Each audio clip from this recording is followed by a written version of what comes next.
when I was 16 years old, I got my DTL. Double troublemaker. But from my troubles, you can learn a very important technique.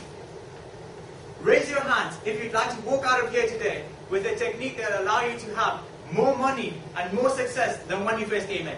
Raise your hands and say, oh yes. Oh yes. Men, raise your hands if you'd like to walk out of here with the ability to attract good-looking women. Say, oh yes. Oh yes. For the men who raise their hands, I'm seriously hoping you're single. Sean says it's double. For those of you who didn't raise your hand, I'm assuming that your wives and girlfriends, or all girlfriends, are sitting right next to you. I see one guy at the back going. Ladies, raise your hands if you'd like to walk out of here with a single, sexy, smart-looking man. Say, oh yes. Oh, the women aren't shy. But, women, you all realized that such men don't exist. Apart from me. Unfortunately, my girlfriend doesn't agree with me. You're all excited, and you should be. But unfortunately, I can't show you any of those things. However, what I can teach you is give you one technique that will allow you to achieve more success and get you one step closer to your dream. Does that sound good? Say, oh yes. Oh yes. See, if you were with me 2 years ago, right? 2 years ago, you would have seen me attending a seminar by a millionaire motivational speaker called Matt Morris. Matt Morris spoke about how to be happy. He said, you don't need money to be happy. You don't need to fly around to exotic destinations to be happy.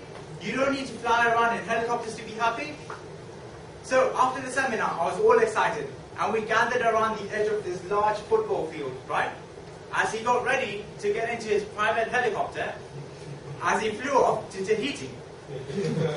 Now, while I was standing there, I realized I want to be a motivational speaker. And I turned to one of the girls on the side. Now, this is important to note. During that time, I was SAA, single and available. So I was very desperate to impress. I turned to her and I said, Chloe, that was the name. I said, Chloe, I want to be a motivational speaker. She replied, go ahead, Lau, go ahead, go to him. Now, knowing that you should never ignore a woman's command, I decided that I was going to walk down the middle of that field, ready to see Matt Morris. And then another thought popped into my head. I looked around to see if there were any soldiers around. And there weren't. But unfortunately, what I didn't realize was that they were hiding behind the bushes. So I'm already ready, confident, going down the field. I start walking. Some of you already know what's going to happen.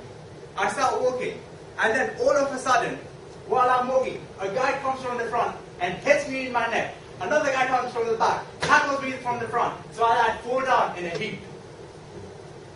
One of the guys picked me up with one hand, and standing in front of me were two of the biggest African men that you have ever seen. Actually, come to think of it, they look like one of the judges sitting here today. Except they were bigger and meaner and better looking. I won't mention that judge's name, Cecilia.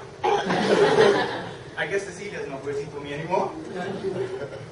Anyway, this guy picked me up and then he started shouting at me. Wewe karanja unafanyaje wewe bwana unaenda je, unaenda je. Translation. Excuse me, sir. You're not allowed to cross this area. We're going to have you to take you to the police station for inquiry. To which I replied, Pole bwana, posi twende bwana. Translation. You better let me go. Now, it's important to note that this incident happened several years ago, so I'm reporting it as accurately as I can with the memory of a news reporter. So, after about 2 hours of negotiations, these guys finally realized that I wasn't there to kill the motivational speaker. And after 2 hours of negotiations, one of the motivational speakers says, "Hang on, Akash, why were you trying to get to Mount Morris?" I looked at him and I said, "I want to be a motivational speaker." That's all great, that sounds perfect. But Matt Morris is too important, he's too influential to be able to talk to you. What you need to do is to find someone who's slightly better than you, get to their level, find someone who's slightly better, get to their level, until you work your way up to being one of the best. And as I walked away from that encounter, I realized the wisdom of that soldier's race. You all have people and role models in your life that you want to be like. Maybe it's the CEO of your company, maybe it's the world champion, but you can't approach them immediately. Instead, try this. Network around in organizations such as Toastmasters, JCI, go to every single meeting you can, and find someone who's slightly better than you. Learn from them, get a mentor, until you get good enough. Find someone else, get as good enough, until you can work your way to being the best. See, I use that technique, and I was able to network with local community motivational speakers as well as event organizers. 1 year later, the guy who had invited Matt Morris over to the seminar became one of my friends. And because of that mutual connection, Matt Morris and I were able to get together for breakfast. Over breakfast, Matt Morris promised to give me $300 US for my project. Obviously, he still hasn't given me the money, but that's not important. However, what is important is that no matter where you're in life, you obviously want to get better. As Toastmasters, you all realize the importance of finding someone who can help you get to the next step. You may have the goal of being the best, but in order to be the best, find other people in between who mentor you and help you get there. So, now go out there and start networking, and don't make me come back here again. Madam President.